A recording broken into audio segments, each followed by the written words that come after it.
기대해. 나에게 주신 하루를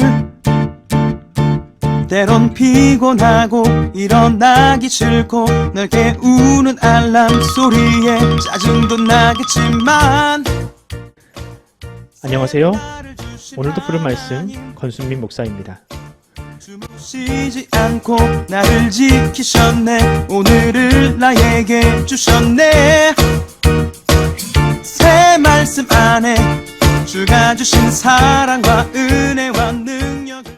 오늘 우리가 은혜 받을 하나님 말씀은 요한복음 4장 27절로 33절까지 말씀입니다. 이때 제자들이 돌아와서 예수께서 여자와 말씀하시는 것을 이상히 여겼으나 무엇을 구하시나이까? 어찌하여 그와 말씀하시나이까? 묻는 자가 없더라. 여자가 물동이를 버려두고 동네로 들어가서 사람들에게 이르되 내가 행한 모든 일을 내게 말한 사람을 와서 보라. 이는 그리스도가 아니냐 하니 그들이 동네에서 나와 예수께로 오더라. 그 사이에 제자들이 청하여 이르되 랍비여 잡수소서. 이르시되 내게는 너희가 알지 못하는 먹을 양식이 있느니라. 제자들이 서로 말하되 누가 잡수실 것을 갖다 드렸는가 하니. 아멘. 오늘 설교 제목은 먹지 않아도 배가 부르다입니다. 요새 늦둥이를 키우면서 눈에 넣어도 아프지 않다, 그런 말이 실감이 납니다. 많은 분들께서 둘째를 낳으면 첫째와는 또 다른 기쁨이 있을 거라고 하셨는데 그 말이 무슨 말인지 알 것 같습니다. 물론 첫째 때와는 다르게 부모가 나이가 많아서 많이 놀아주지도 못하고 금방 지쳐버려서 미안하지만 그래도 아이를 키우는 재미에 힘이 든 줄도 모르고 있습니다. 자식을 낳고 키우면서 가장 행복한 순간이 언제냐고 물으신다면 가족이 함께 식탁에 앉아서 먹는 순간이라고 말씀드릴 것 같습니다. 물론 제 피를 물려받은 아이들이기 때문에 너무 잘 먹어서 좀 걱정이긴 하지만 맛있게 먹는 아이들의 모습을 보고 있으면 제가 배가 고픈 것을 까맣게 잊어버리게 되고 아이들의 입에 어떻게든 맛있는 것을 하나라도 더 넣어주려고 하게 됩니다. 그래서 아마 이 먹지 않아도 배가 부르다라는 말이 생긴 것 같습니다. 여러분은 언제 그런 기분이 드십니까? 여러분 언제 먹지 않아도 배가 부른 이 행복을 최근에 느껴보신 적이 있으십니까? 아마 어떤 분은 저처럼 자식을 보면서 그런 느낌을 받으실 때가 있을 것 같고요. 또 어떤 분은 하는 일이 너무 잘 돼서 그런 행복을 느낄 수도 있을 것 같습니다. 오늘 본문을 보면 우리 예수님도 그와 비슷한 말씀을 하십니다. 과연 예수님께서 이 밥을 먹지 않아도 배가 부를 만큼 행복한 일은 무엇이며 그 일이 우리에게는 어떤 의미가 있는지 한번 살펴보도록 하겠습니다. 요한복음 4장은 사마리아 지역을 지나가시는 예수님과 제자들의 사역을 소개합니다. 예수님은 유대인들이 기피하는 이 사마리아 지역을 일부러 지나가시고 우물가에서 한 여인을 만나 대화를 하게 되십니다. 그 여인은 이 유대인이었던 예수님을 매우 적대시하는 대화를 이어갔지만 이내 예수님께서 구약이 예언한 바로 그 선지자이며 메시아라는 사실을 깨닫게 되었습니다. 오늘 본문은 그 이후에 일어난 일을 기록하는데요. 누가복음 4장에 등장하는 이 여인의 태도는 예수님을 만난 이전과 이후가 매우 달라졌습니다. 이전에는 어땠는가? 그녀는 사람들과 마주치는 것을 매우 두려워했던 것으로 보입니다. 요한복음 4장 6절 이하를 보면 이렇게 기록되어 있습니다. 6절과 7절입니다. 거기 또 야곱의 우물이 있더라. 예수께서 길 가시다가 피곤하여 우물 곁에 그대로 앉으시니 때가 6시쯤 되었더라. 사마리아 여자 한 사람이 물을 기르러 왔음에 예수께서 물을 좀 달라 하시니.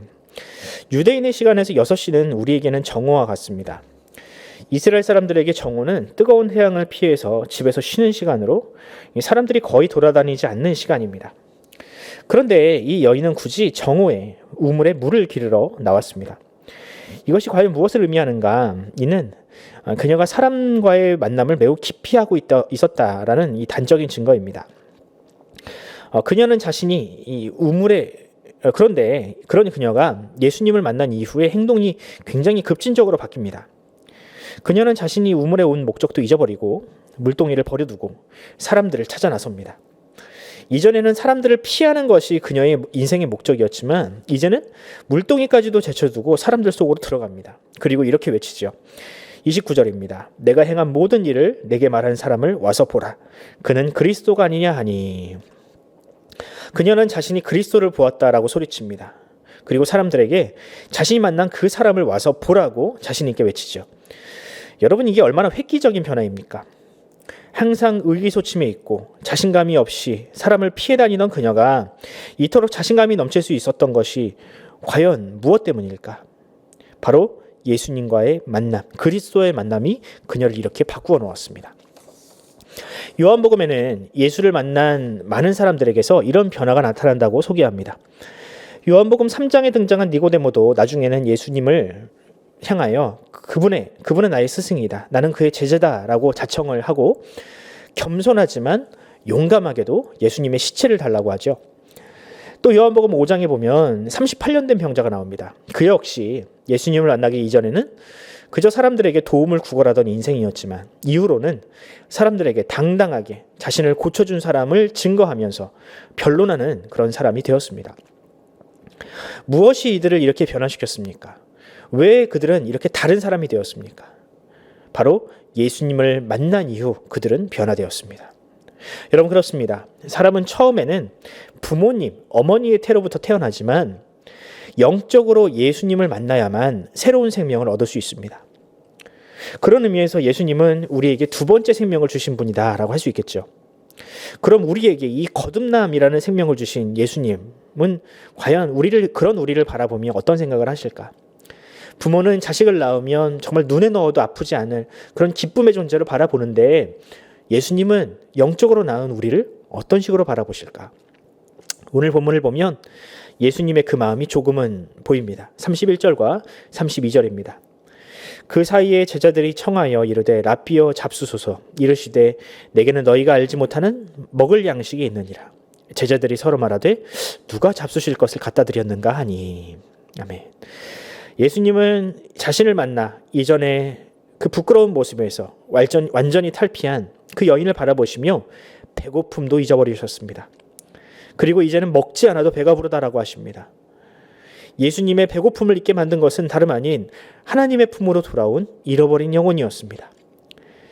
예수님이 이 땅에 오신 목적이 바로 그것입니다. 예수님은 그 기쁨을 위하여 십자가라는 참혹한 죽음까지도 마다하지 않으셨습니다. 그래서 히브리서는 예수님의 기쁨을 이렇게 노래합니다. 히브리서 12장 2절입니다. 믿음의 주요 또 온전케 하시는 이인 예수를 바라보자.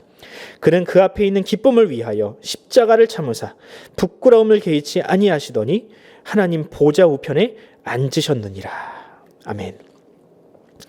여러분에게는 이런 기쁨이 있습니까? 잃어버린 영혼이 하나님께로 돌아오는 것을 보면서 만족함을 느끼고 계십니까? 바라기는 이 기쁨이 저와 여러분 모두에게 임하기를 간절히 소원합니다. 예수님처럼 죄인이 하나님의 자녀가 되는 것을 바라보며 기쁨과 같은, 배고픔과 같은 그 작은 고통까지도 극복할 수 있는, 이겨낼 수 있는 그 믿음과 그 사명이 우리 안에 회복되기를 간절히 소원합니다. 기도하겠습니다. 하나님 아버지, 은혜와 사랑을 감사합니다. 주님, 우리는 이 땅에서 자녀를 낳고 또 혹은 일을 하면서 배고픔을 잊을 정도로 그렇게 기쁘게 살아갑니다. 하지만 주님께서는 이 땅에 오셔서 잃어버린 영혼이 돌아오는 기쁨, 그 기쁨으로 사셨습니다.